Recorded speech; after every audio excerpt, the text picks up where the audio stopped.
Abobo Samaké. Tristesse et désolation dans cette cour commune. Mariam Kanté, 7 ans, et Aïcha Konaté, 3 ans, deux fillettes en parfaite santé, perdent la vie dans des circonstances troubles, ce qui laisse les parents encore sans voix. Le vendredi, vers les 14 h, ma petite fille, elle est venue me voir qu'elle veut manger à Tchéké. Je lui ai donné 100 francs, elle est partie payer à Tchéké pour venir. Elle était dans le salon. Un coup, elle a commencé à crier, sortir toute seule. Je lui demande, elle ne parlait pas. Elle est partie se coucher sur le pied de ma fille. Elle a attrapé sa tête, crié. Maintenant, comment elle a commencé à crier, on l'a attrapée, on lui a donné un peu de jus de citron, Géro. Bon, on a vu que ça ne va pas, le crassage ça sort. Avec les trucs blancs, on dirait lait, comme quand ça sort dans sa bouche. Ma fille a enlevé tout. On a vu que ça ne va pas, bon, on a envoyé à l'hôpital ici. Donc, c'était trop tard. C'est là, elle est décédée. À la suite du décès de la petite fille de notre voisin, moi je sortais de la douche. Maintenant j'ai vu ma nièce, elle pleurait. Bon, généralement elle pleure. Quand elle pleure, bon, elle refuse de parler, elle refuse de communiquer avec les membres de la famille, sauf ça. Donc bon, on a considéré que c'était la même chose. Bon, on a vu qu'elle insistait beaucoup. Maintenant, on a un frère qui nous a dit qu'elle présente les mêmes symptômes que la petite fille de notre voisin. Donc bon, on allait la voir, bon, il y a mon grand frère qui a essayé de l'attraper, elle ne tenait pas sur ses pieds. Donc du coup, elle a commencé à cracher un liquide visqueux, comme la bave d'escargot. Bon, on a essayé de lui donner du citron pour que ça soit un peu vite ou de l'huile rouge. Bon, disons, on va se rendre compte là, elle était déjà partie. Il y a d'autres cas qui ont été signalés dans le quartier. Bon, à ma connaissance, au quartier, ça fait environ 7 morts. Bon, apparemment, tous les enfants ont présenté les mêmes symptômes avant de mourir. Après sa mort, c'est là où on m'a dit qu'elle a mangé des produits primés. Je ne sais pas qui a envoyé ça dans la poubelle, qui les a donnés. Il y a chocolat, il y a lait, lait en poudre. Un tour à la décharge situé à environ 300 mètres de la cour de Aïcha et Mariam. C'est ici que certains enfants du quartier auraient ramassé des produits alimentaires avariés et les auraient consommés. Arrivé sur le site, Daouda Sanogo, chargé de l'entretien des lieux, est amer. Bon, tout ce que moi je peux dire aux parents des enfants là, bon, les mamans n'ont qu'à essayer d'envoyer les ordures à la décharge pour venir vider les poubelles quoi. Cela vaut mieux bon, de donner les poubelles aux enfants pour venir vider. Parce que souvent quand ils viennent même, le fait de monter en haut, quand l'enfant regarde dans la poubelle, quand il voit un truc qui lui plaît, souvent même il jette la poubelle puis les ordures dedans.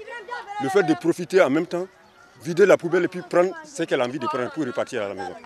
Souvent, je fais même toute la journée, je cours derrière et je les chasse. Mais en vain, mais quand ils s'en vont, ils reviennent encore.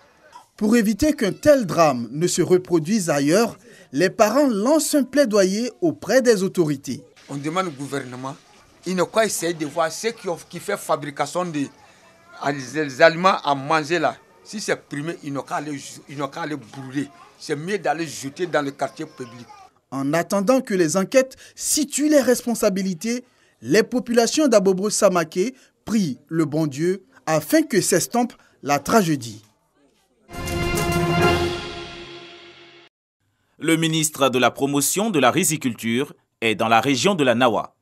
Accompagné de son équipe et des élus locaux de la région, Gaoussou Touré a visité successivement les sites rizicoles de Mayo et le champ expérimental de riz avec différentes variétés pouvant produire jusqu'à 22 tonnes l'hectare, avant de mettre le cap sur d'autres parcelles et un barrage de près de 3 millions de mètres cubes d'eau fonctionnelle pour la culture du riz de la zone.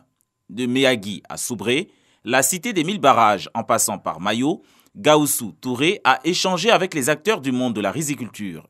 Ces derniers ont exprimé leurs difficultés avant de prendre le soin d'écouter le ministre de la Promotion de la Riziculture expliquer la nouvelle politique de production du riz.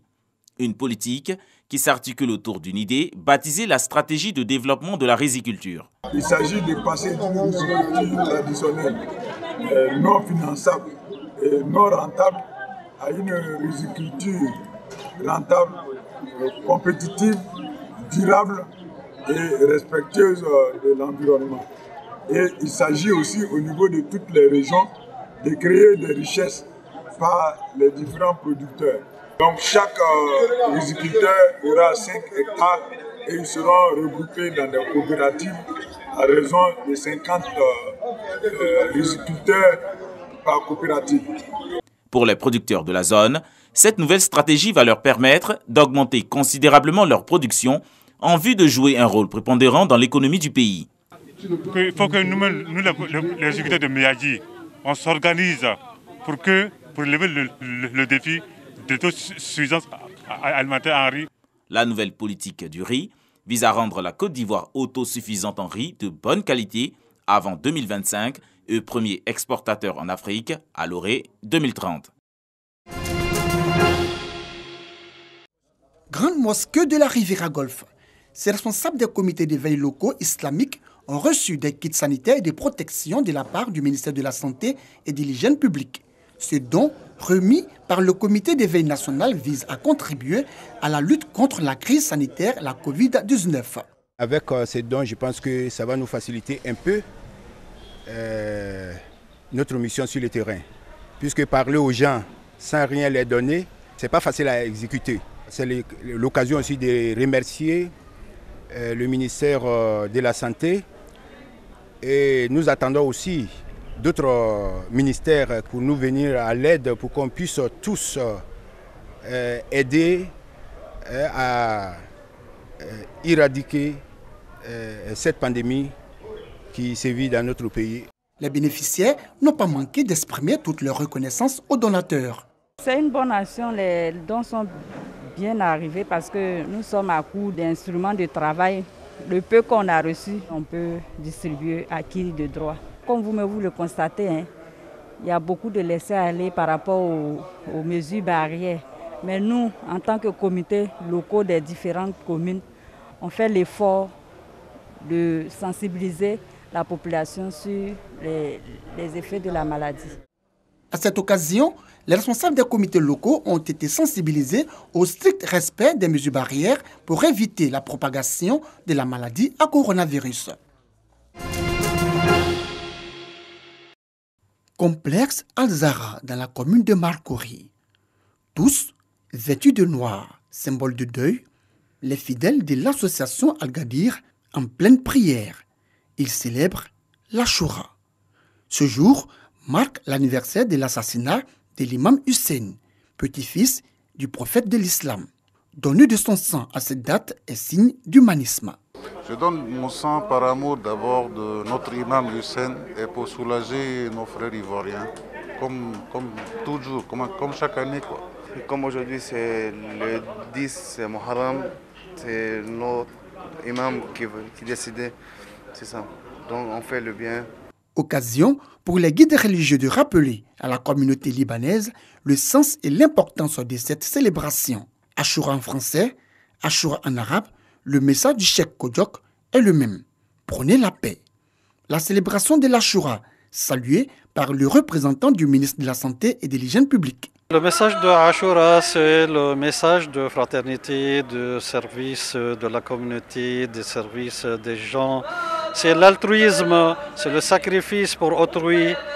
Ça fait près de 22 ans que la communauté libanaise en Côte d'Ivoire, à travers l'association Al-Gadir, à l'occasion des cérémonies commémoratives de Achoura, donne leur sang. Vraiment, cela nous fait plaisir, cela nous va tout droit au cœur.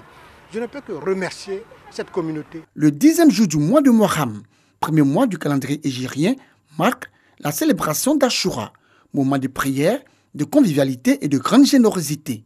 Cette date renvoie au 10 octobre 680 de l'Hégire, date à laquelle l'imam Hussein a été assassiné.